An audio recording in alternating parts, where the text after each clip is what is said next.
great. I'm dating a guy now that I met online. I've been on some pretty crazy dates, and that's the thing about online dating. You never really know exactly what you're going to get. Within 32 hours, I'd received at least 25 emails, most of which made me either want to blush or vomit. Online dating, a universe of websites trying to unlock the human heart with science. We've got to have one of the geekiest groups of people that has ever tried to solve a dating-related question in the history of mankind. I would love to be one of their success stories. For nothing else, it's great dating practice. Think about how many bad dates you've been set up on by alleged friends of yours who set you up with these terrible experiences. And the computer knows? The computer knows everything. You enter all your personal data, which takes quite a bit of time. It's really overwhelming. Mountains of data and what it tells the scientists. So I'm 5'9". How much more money would I have to make a year to be as attractive as somebody who's 5'10"? It's about $40,000 a year. That's a lot of money for 1 inch. Once on the fringe, online dating has gone mainstream. Today, a multi-billion-dollar global business. Online dating sites have a strong incentive to introduce people who really love each other. But what really makes them money is people who stay on their site for a long period of time and continue paying these monthly fees. I'd say I went on about 2,000 dates. Almost every single person I know is on some type of dating service. A modern spin on an age-old search. They think I need to meet someone who's normal. That's all I want. In less than a generation, an entire industry has risen, tapping into our longing for love and making fortunes in the process. I'm Amy Robach, and this is Love at First Bite, the secret science of online dating.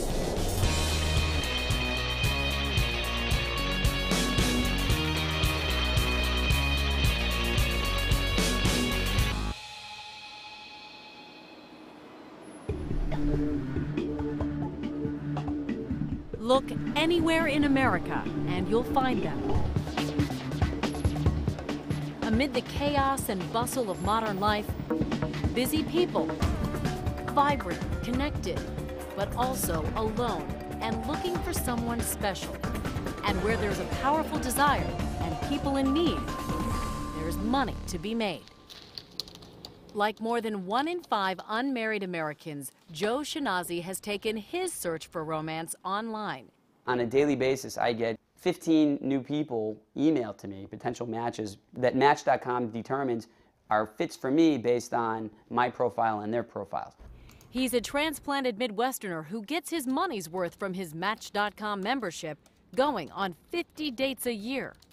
The real differentiator for me is my profile. I have 10 points about myself in there, so 10, top 10, kind of like a Dave Letterman kind of thing. As I read on, I was like, oh, this is interesting, like different person, not cookie cutter.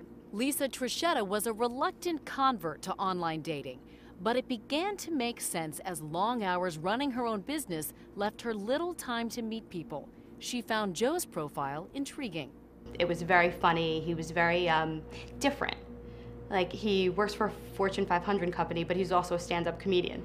Misrepresenting yourself in your profile, you know that's going to lead to awkward dating conversations. I mean, how can you have an honest conversation with somebody when there's an elephant in the room and they're it?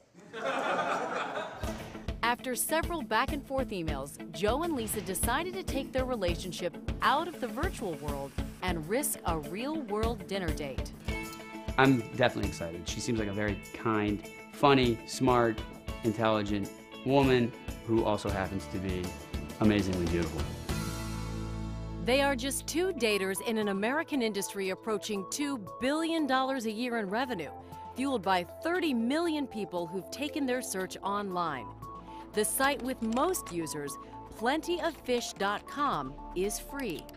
Match.com has more users than any other subscription-based site, and it was Match that brought Joe and Lisa together through a scientific formula carefully devised by this man. We are trying our best to use all the mathematical tools at our disposal to make sure they have a great date. Amarnath Tombray began his career managing supply chains, a software geek turned Cupid. How did our two daters come to find each other and decide to go on that date together? From an algorithmic perspective, they were a pretty good match. The current Match algorithm, codenamed Synapse, takes into account 1,500 different personal traits. Do you find that if you have more similarities, you're more likely to like each other, or does the old notion opposites attract hold true? I think it's a mix of both. One thing which I think we've seen in our algorithm is not only do opposites attract in some cases, but also you are attracted to things that you yourself have stated you're not interested in. The match formula takes into account something called dissonance, the difference between what we say we prefer and what we actually pick when given a choice. It did that for Lisa Trichetta. She was looking for someone, if I remember correctly, between an ages 32 to 35, and Joe is 38. So that's where the algorithm kicked in and looked at all the other men that she had shown interest in. And she had actually shown interest in at least 4 men who were older than 35. Algorithms are used by many sites. At Match, analysts study their subscribers' personalities and preferences, continually refining a model that predicts who will click with whom. Is there a scientific formula for love? I don't think there's a, at least I don't have one, but we do have a pretty scientific formula for like. Even a formula for like draws customers. Match, with a presence on 5 continents, says it scours 70,000 new dating profiles from the U.S. alone each day in its Dallas headquarters. For some aspiring daters, Match is a hit. For others, a bust. Customer care, are we hearing anything? After updating the staff each morning, General Manager Mandy Ginsburg motivates her troops with a customer success story. So at one time, 4 of us decided to try Match. I would like you to know that 3 out of the 4 of us got married this year, and the other is planning an engagement soon. And to top it off, we're all expecting babies next year. Isn't that cool? It's awesome. Match won't say how many paying users it has, but some analysts estimate it's north of 1 million. Match charges a range of fees, starting at about $18 a month for a 6-month subscription. Other dating sites are free and make their money selling advertising. Either way, the online dating industry has plenty of room to grow. It's a huge market opportunity still out there. There's, let's say, 60 or 70 million people that aren't buying what the big dating sites are selling yet. Dave Evans is a marketing specialist who's consulted for many dating sites, including Match. Match.com. More dates, more relationships. He points out that, ironically, the better the industry does its job, the faster its customers find relationships and stop using its services. Dating sites are learning to deal with churn. Every month they lose 5% to 30% of their members. But that's why what's most important to them is how expensive it is to get a new person. What is the biggest complaint among users of the online dating services? Too many emails from people that don't fit your template for the perfect date. Can you imagine if the success rate of Netflix was the same as dating? What if every movie that you got from Netflix was a movie that you didn't want to watch? Gabby Hess has seen plenty of bad movies. She spent 5 frustrating years on different dating sites and has little faith that their algorithms work for her. I am on a free site, and they send like 3 matches a day. The last time that I checked it, one of the guys was outside of my age range, and he was bisexual, and he had just gotten out of a relationship and was still married. And I had specifically said single and straight within this age range. Really? Dead serious, dead serious. So I'm like, where do these people come from? When Gabby first tried online dating and the emails started rolling in, it seemed love might be a click away. I thought within 3 months, I will find my Prince Charming. Really? Yep. Unrealistic expectations. I totally had them. Have you given up on it? I know I will never, ever find somebody online, but I also know that come January 1st, I'll think, why don't I give it another shot? And there's my mom going, I'll pay for it. I'll pay for it. Once we counted on finding a mate at church, at work, at happy hour. Online dating has changed that and connected people who wouldn't have met any other way. You know what I'm really excited about the most? What? Is getting to marry you. The lives of Jovan Gilliam and Andrea Lindemann didn't overlap at all. I was really looking for something different. So when I saw on her profile that she was a lawyer, Obviously, it doesn't really get any more separate than that. Jovan is a timpanist with the National Symphony. I don't think I know a musician. It gave us new things to talk about other than kind of the typical run-of-the-mill conversations that you have in DC. Researchers can't quantify just how much online dating has broadened social circles or changed dating patterns. But for Jovan and Andrea, who became engaged 8 months after meeting, it made all the difference. 30 million online daters taking their chances, one brave encounter at a time. Hey. Hi, Joe. How are you? Yeah. Joe Shinazi and Lisa Trichetta finally come face to face. Have you been waiting here long? Not long. Not long? Okay. Yeah. Now they'll find out if they made the right choice in leaving matchmaking to an algorithm. You look nice. Thank you. So do you. Thank you. The first moments of a lifetime together, or another in a series of forgettable dates? We'll find out.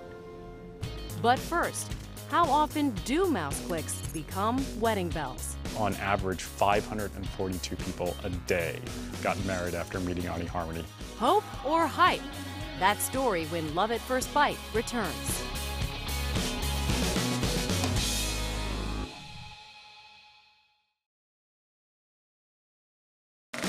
We started dating, he became my boyfriend, and then I found out that he had 3 other girlfriends that he had met through Match, and he was kind of telling each of us that we were all in serious relationships.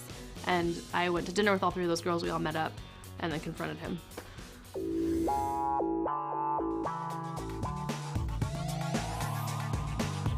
Online dating sites advertise groundbreaking technology and sophisticated formulas, state-of-the-art programming for your personal life. All the hype made us curious. When exactly was the dawn of online dating? How avant-garde is it really? We checked the NBC archives and came across this. Today, computer dating is a big business. A news story from nearly half a century ago, highlighting the futuristic wonders of something called computer matchmaking. We also found a digital Adam and Eve, a pair of University of Michigan undergrads set up by a primitive computer dating program in 1965. Minna Jo Rosenblum was in her junior year. I thought that this really was not anything that was ever going to work. Michael Lindver had just gotten into medical school. I saw this crazy ad for some kind of a dating service through a computer. And I thought, why not? Their mutual willingness to take a chance paid off. You could say I was infatuated. 4.5 decades after they were hitched by an IBM mainframe, Michael and Minna Jo Lindver are still married. So that was the beginning of what turned out to be an incredible relationship for the rest of my life. It was also the start of an industry designed to exploit a market. Millions of singles eager or desperate to find a match. Think a computer can pick you out your perfect date? Punch cards and personal ads gave way to the first online dating sites launched in the mid-90s. By 2001, industry revenues were just $40 million. Today, they're approaching $2 billion. With some 1,500 sites claiming they can match your personality type, your genes, even your facial structure to potential mates. eHarmony first dates have a better chance of becoming something more than on any other site. No company touts a formula for success as much as eHarmony. Okay, go ahead and select my matches for me. Which owns 15% of the market. Similarity is the thing that allows couples to understand each other better. So, John Gonzaga is the company's chief research scientist. He wants to help you find someone like you. we like to say that opposites attract, and then later on they attack. Gonzaga has a PhD in the psychology of love from UC Berkeley. At eHarmony, he focuses on appealing to the marriage-minded and the straight-laced. We've always focused on long-term relationships. That feels very unhip and very squarish, but really when it comes down to it, our desire to find someone to connect with, to find a long-term relationship, is a very deep part of our psyche. It still takes commitment. Subscribers fill out a compatibility survey with hundreds of questions and pay as much as $60 for a single month. The results, according to eHarmony's claims, are striking. Give me a sense of some of those numbers and what eHarmony can boast at this point in terms of marriages. So in 2009, on average, 542 people a day got married after meeting on eHarmony. That's about 5% of all of the newlyweds in the population. That's almost 100,000 couples a year. eHarmony's numbers are hard to substantiate, but they do include Steve Caplet, Hi, Stephen. Thank you, Sally. who was overcome with emotion on the day he wed Sally Petruzzello. Do it happen to him? For better, for worse? For better, for worse? He was my first match. Usually get 7 people, and he was literally the first one that I opened up. Among other compatible traits, eHarmony found that Steve and Sally both tend to be more introverted, have strong anger management skills, and a sense of romance. Sally, you may kiss the groom. Hey, doesn't he have to kiss me? eHarmony's algorithm worked for this couple, but is that kind of success typical? I think it's fair to say we know a little, but we probably don't know enough to have an algorithm that we think is really good. Dan Ariely, a professor of psychology and behavioral economics at Duke University, questions whether algorithms used by online dating sites actually work. If you look demographically, it doesn't look like they're increasing the amount of marriages. Oh, we're not done yet. Ariely has a profoundly personal understanding of the nature of human attraction. When I was in my late teens, I got badly burned, and I was in the hospital for about 3 years. As he healed, he worried that his value in the dating market had plummeted. I knew my place in the social hierarchy before I got burned. I knew which girls would date me in principle and which one would not, and I started thinking about where do I fit in? Where do I fit in now?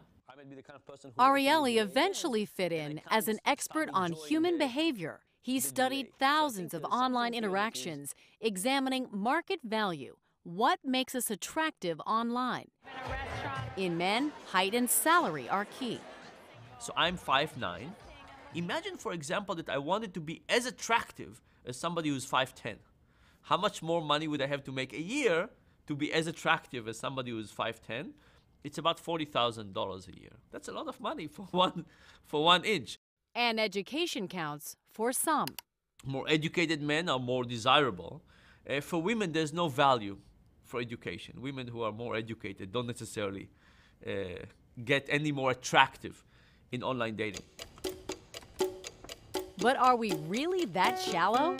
Ariely says the problem is the simplistic way sites make us describe ourselves, using attributes that are easily searchable by computer, but aren't so useful in figuring out who we like or love. The description is very skeleton-like.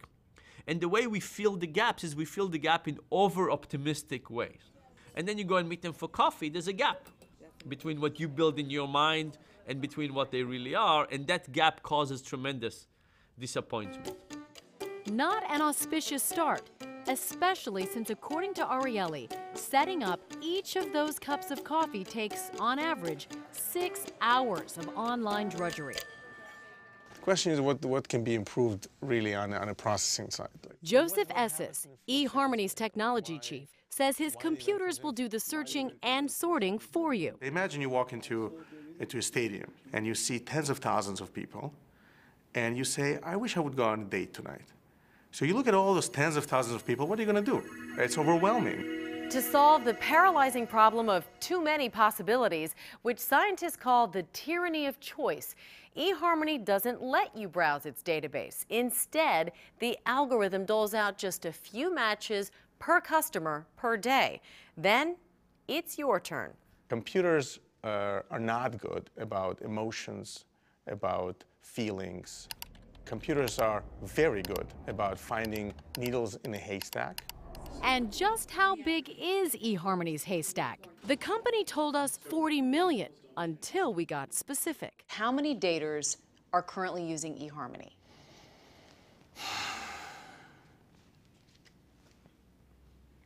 I'm not quite sure how to answer that question. Well, how many paying subscribers do you have? That question I can't reveal. There are analysts in the industry who say in terms of people who actually would be on the website, that if I were to join today and have a pool of people that I could date, that number is closer to about 750,000. I don't know if that would be accurate or not. A percentage of the daters who appear on eHarmony and other dating sites are not even paying subscribers, leading one critic to say that many users are flirting into the void. If I'm a paying subscriber, I have 5 matches sent to me. Is it possible that one of those matches is not currently a paying subscriber? It's possible that they're not subscribers and that they would have to subscribe in order to be able to communicate with you. Still, eHarmony is doing a number of things well, according to Dan Ariely. First of all, they have this million-question survey. And I think by doing that, they basically kind of separate the serious people from the non-serious people. And then on top of that, they create this belief in their algorithm. And they say, look, we have some magic potion here. That may have a self-fulfilling effect on customers, but it hasn't convinced Ariely that online dating companies are using hard science. The truth is we're very far away from, in the science part, understanding how this works. Oh my gosh. For some, the proof is in the pudding. After 44 years of marriage, 3 children, and 6 grandchildren, Michael and Minna Jo Linver are still grateful for that mainframe with a heart. The rest is the magic, the mystic kind of elements that attract people to each other. And that's something that I don't think any computer can really do. It just either happens or it doesn't. And if it doesn't, this woman says she has the answer. I just have this uncanny ability to figure out who goes well with whom. Human intuition versus processor power. The battle of the matchmakers, next. I mean, I judge. Who doesn't judge? You have to judge. You create this person in your head, but that doesn't necessarily mean that they are that person.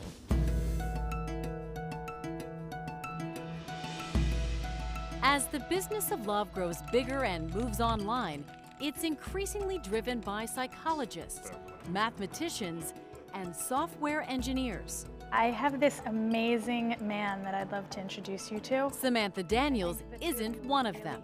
She's a former divorce lawyer thriving in a trade that predates the internet by centuries, an old-fashioned matchmaker. For my clients, the finish line is to be in a serious long-term relationship or marriage.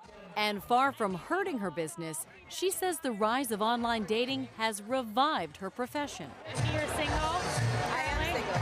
You've seen its growth and its expansion. What do you think of online dating? Online dating has helped my business dramatically because the more people who are accepting of alternative ways of meeting people, the more they want to hire a matchmaker.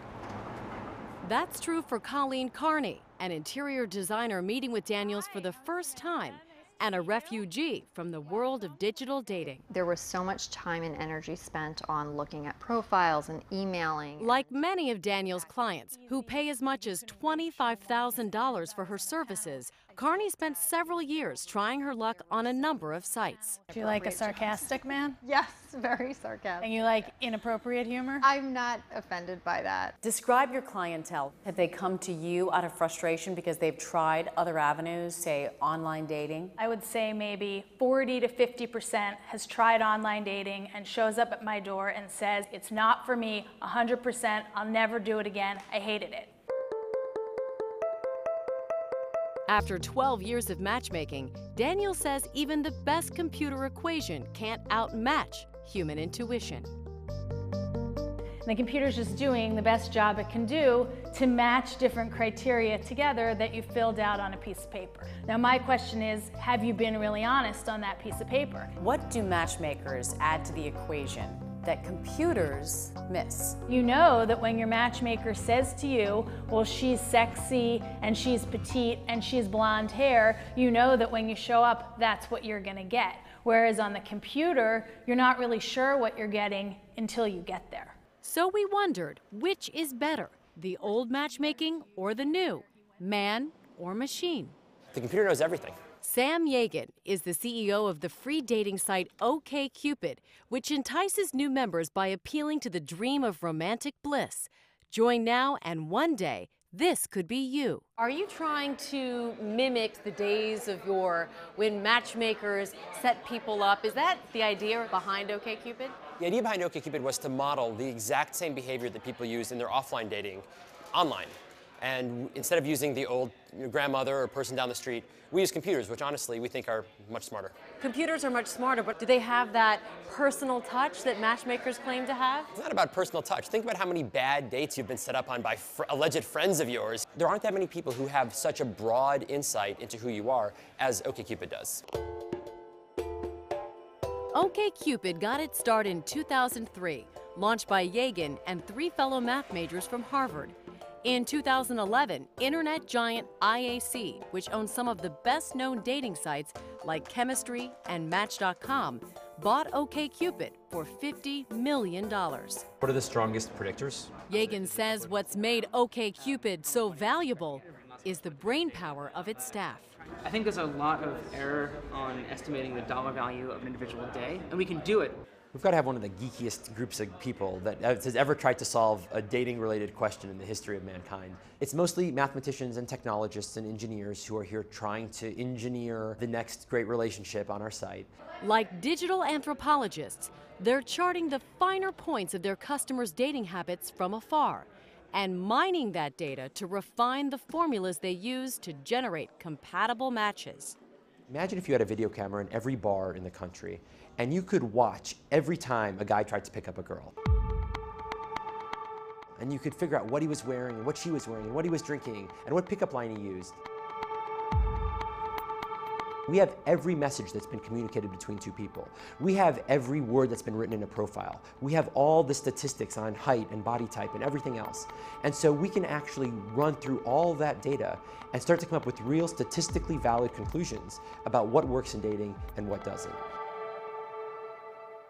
Some of the findings are counterintuitive, mathematical curiosities of the online marketplace that can be put to practical use. You're better off if 70% of people think you're really unattractive and 30% of people think you're really attractive, rather than everybody thinking you're just a 7. So if you have freckles, or if you have curly hair, or if you have something about you that you've been trying to be bashful about, you're actually better off focusing on that because someone's going to love that quirk about you. I would just love someone that's comfortable in social situations. Colleen Carney is looking for that someone. And Daniels can offer her something the dating sites don't, one well-tailored match at a time, preventing what some call the restless man syndrome. I've talked to people who are going out on 6-10 dates a week from online dating because they can. So they're never satisfied with who they have because they're always curious who's coming around the bend. She says the seemingly unlimited pool of prospects online can be self-defeating. Even if they go out on a date and they meet somebody who is 85% of the things that they're looking for, that's still not good enough for them. And that's crazy, because if somebody has 85% of the things that you're looking for, you should be running, not walking to the altar. And if we really want to get there, she says we should be pulling out all the stops, including dating online. It was Match.com that brought together Lisa Trichetta and Joe Shinazi, whom we met earlier on their first date. You speak French, Yes. correct? Yeah, I studied French for 5 years. I haven't practiced in a long, long time. It seemed like there was a connection in there. Would you say there was? I think we have a lot of similarities, but he just actually seems like a genuine nice guy. What do you think of the science behind this type of dating? You know, if the computer was able to tell us that, yes, she's the one for you, well, then that would take the excitement right out of it. So the big question is, will there be a second date? I would say yes. And there was. A few weeks later, they met again for dinner and drinks. Matchmakers can narrow your playing field, but what if there's one characteristic you can't do without? Horses are my passion. I've dated outside of the realm of horse owners, and they don't get it.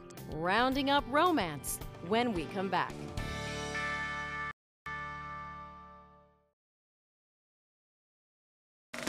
He wrote me an email. We were supposed to go on a date, and then our messages got crossed, and we got into a fight before our first date. So we never went on a first date. Right. My My ideal girl would be someone that has lots of tattoos, who can obviously appreciate tattoos, and then maybe on the first date we go get a tattoo together. When it comes to online dating, there's something for everyone. And we mean everyone. He doesn't necessarily have to be gothic, but it would be nice that we could share certain moments together, even makeup tips. There's a website for you, whether you're a lover of goth or fixated on felines. Somebody that you want to get intimate with, they have to love cats. It's a must. There are some 1,500 different dating sites. Tempted by Trekkies? Fantasize about farmers? Maybe you're an adulterer. There are plenty of those online. Or maybe you're into writing. Horses are my passion. In Norco, California, Valerie Flavin keeps Lucy and Shadow. Come play. I've dated outside of the realm of horse owners, and they don't get it. She wants a man who shares her passion, so she turned to equestriansingles.com. Dates that I've been on with my horses, there's never a bad time. You can't have a bad date on a horse. Today, Valerie's going on a first date with John Paulson, who's excited about meeting a boots-wearing, ranch-loving woman like her. She liked horses. She has a Christian faith. Oh, it's great to meet you. Oh, it's nice meeting you. I love your hair. Thank you. Are you ready for a ride? I love your blue eyes. Oh, well, thank you. People like John and Valerie make Equestrian Singles a dream for advertisers who pepper the site with their targeted ads. Well, do you want to go saddle up? Let's saddle up. Sure, why not? All right. Grab your girl. Of the 100 top dating sites, more than half target narrow interests. No one knows how many niche sites there are. They can spring up and disappear overnight. Starting one is easy, but unless it can quickly draw an enticing pool of profiles, it can't compete against established sites. As you guys know, we were in Chicago recently shooting a new round of commercials for OurTime.com. The largest group of established sites is run by People Media under parent company IAC.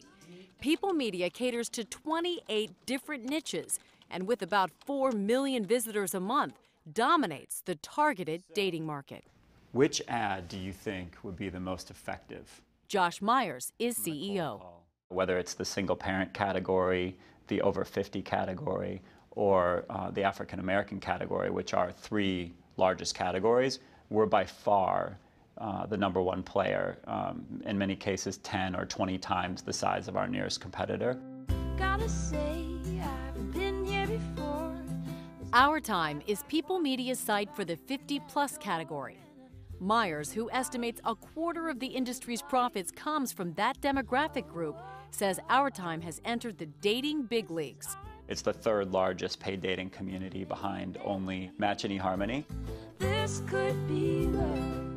I like the imagery of them going on a roller coaster, and I think it fits well with dating, that it's like, you know, you take a plunge and he's like, are you ready? And Our Time is #1 in its niche, a segment growing faster than any other. We surveyed 1,200 users over 50. The number of online daters 55 and older has increased 40% since 2008. I get really involved now, a little scary. Ooh. I moved my dog in. Aging boomers Jack Daniel and Hannah Hogan have no plans for a quiet retirement. They met through, where else? BikerKiss.com. I wanted a girl with the same interests. A girl that wouldn't mind riding motorcycles. Instead of being a bored life and sitting home. You have nothing to do, you jump on a bike and say, let's shoot off over here, let's shoot off over there. It's a whole lot of fun. Hannah tried some mainstream sites, but Biker Kiss winnowed the options for her. Much better to go on a niche site than something like eHarmony or Match.com. A lot less work sorting through thousands of people, so why not narrow it down? I see ourselves having a lot of fun till the day I die. I'm so connected with this girl, it's unreal. If I was to order something from God, it would be this girl.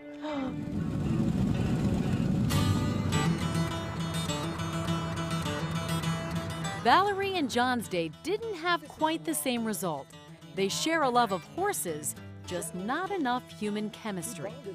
We're now riding into the sunset. Yes, indeed. There are 100 million singles in the U.S., and for now, these two will remain among them. The way we search for connections is constantly changing.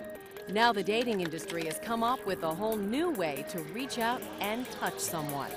Online dating isn't just about sitting behind your computer with a glass of wine after work. You're doing it wherever you are. Going mobile when Love at First Bite returns.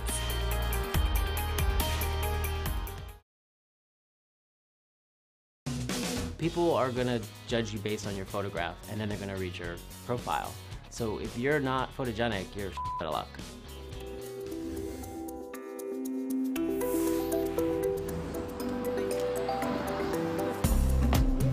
It's 7:30 on a Tuesday night, and 25-year-old Alicia and her two friends are meeting up for drinks at a popular New York City bar. We have 3 Kettle Ones. Alicia's a publicist for a PR agency. She's single and looking to meet someone. She's also tech-savvy and recently discovered a cutting-edge smartphone application that puts online dating in the palm of her hand. I see you all have your phones in your hand. So, I mean, online dating isn't just about sitting behind your computer with a glass of wine after work. You're doing it wherever you are. Yeah, I mean, the best thing about having a mobile app for it is it's when you have time for it. So if you're at a bar and you're out and you're like, oh, okay, this conversation's boring, or like all my friends are like paired off chatting, then I'll be like, okay, let's scroll through and see. What they're scrolling through are mobile dating profiles on a free app called Scout, one of dozens being used by more than 14 million American daters on the go. For Alicia and her generation, apps like these make sense. They're used to a constant flow of status updates, real-time tweets, instant gratification. One of the challenges of doing the traditional online dating is that there's a lot of back and forth. 31-year-old Elizabeth says mobile dating apps are a perfect alternative to the traditional sites. You talk to somebody, you find they're interesting, and then it's like, okay, pick a place to meet. There's a lot of back and forth, and with the mobile app, you instantly know they're in your neighborhood, and it makes it much more spontaneous and real in the moment. And Shay, a music producer in Los Angeles, likes using a popular gay dating app called Grindr. It's addictive sometimes. I mean, sometimes I just want someone to look at my picture and say I'm cute. Roughly half our users are using it for flirting and dating and checking out who's around, almost similar to how it works when you walk into a bar. Christian Wickland launched Scout in 2007. Since then, the San Francisco-based company has grown tenfold to more than 5 million users in the U.S. alone. Here you see people who are in the area. Many of these apps use GPS technology to connect their users to other mobile daters who were nearby. So can you set your parameters then? I want to look at everybody within a 5-mile radius. Yes, you can do some filtering, so you can say, you know, what age range you would interested in to meet people in. Scout keeps it simple. Unlike traditional sites that boast complex algorithms and ask for detailed user profiles, all you see on a Scout page is a user's photo, screen name, and general whereabouts. We try to stay away from, you know, these long forms that takes a Sunday afternoon to fill out. So we don't try to do that deep, scientific matching of people. We want to have more a serendipitous and spontaneous environment. With so much of our lives migrating to our phones, it's only natural that when it comes to online dating, there is an app for that. Online dating is actually a misnomer, right? People don't want to date online. What they want to do is they want to meet somebody online whom they can then interact with in person and develop and form a relationship. Eli Finkel is a psychology professor at Northwestern University. There's a whole lot more to a person than can ever be whittled down to some two-dimensional profile, right? Humans are much more complicated than that. What's great about mobile dating is how rapidly you can get from, oh, I decided to browse profiles to see if someone's available online, to we're sitting down for a beer. As mobile dating catches on, mobile dating companies are cashing in, generating more than $200 million in revenue in 2011 and expected to hit nearly $500 million by 2016. Back in Manhattan, we tag along as Alicia and her friends send messages through Scout to a few guys who are in the neighborhood. And so I click the chats, and then sometimes it tells you like new people just joined or that they winked at you. And a lot of the times I ignore them because I'm like, no. But sometimes every once in a while you find a hidden gem like this guy. He's pretty cute. So I'm like, ooh, we could meet up. An hour later, Alicia begins to receive responses from not one, but 2 Scout users, both wanting to meet for a drink. Hi, welcome. Hi. Hello. I'm Alicia. Eric. Nice to meet you. So, what happened? So I got a little overzealous, and I messaged a couple guys, and 2 showed up. That's pretty impressive. So what do you do now? Well, now I kind of have to talk to both of them. Some people might argue this is too easy. Some apps have a reputation for facilitating casual flings. With just a few back and forth chats, you can hook up with a stranger on a whim. There are those, when you think about it, like, wow, I've got this phone, I've got this app, and people can see my picture, they can have a really good idea about where I am. That's a little creepy. What do you say to that? We don't require you to share any personal information if you don't want to. You can choose yourself how much you want to reveal, and no one can ever figure out exactly where you are since it's within just half a mile radius. I think privacy is very important and safety is very, very important. Alicia says she uses the app safely. She and her friends never use Scout alone. I think it's no different from meeting someone from an app than if you meet them at the grocery store. Instead of being like, great, can you hand me that macaroni and cheese box? You're gonna be like, wanna buy me a drink since we're at the bar now? Mobile dating apps have taken off in cities like New York and Los Angeles and gained steam across the country in Phoenix, Chicago, Miami. And knowing where potential consumers are at any given moment is tailor-made for advertisers. As a business, how does Scout make money? We have some very cool local ads. So you can see, the ad unit will know where you are, and they can then say, hey, there is this steakhouse 0.4 miles away. You should check it out. For those daters in the trenches, it's all about being open to new ways to connect. What are you looking for? Are you looking to hook up? Are you looking for a relationship? Are you looking for whatever comes? Well, I like the fact that there's some mystery involved in this. You can't be looking for a relationship, because if you go out looking for a relationship, you're never going to find it. But if you go out with, open mind, very optimistic attitude, just saying, hey, whatever happens, happens, you never know. Whether daters conduct their search by phone, by tablet, or by devices we can't even imagine today, it's clear there's been a sea change in the way we connect with each other. The internet may soon become the most likely way to find a partner. For the booming online dating industry, that means more profits to be tapped from all those who are searching. I'm Amy Robach. Thanks for watching.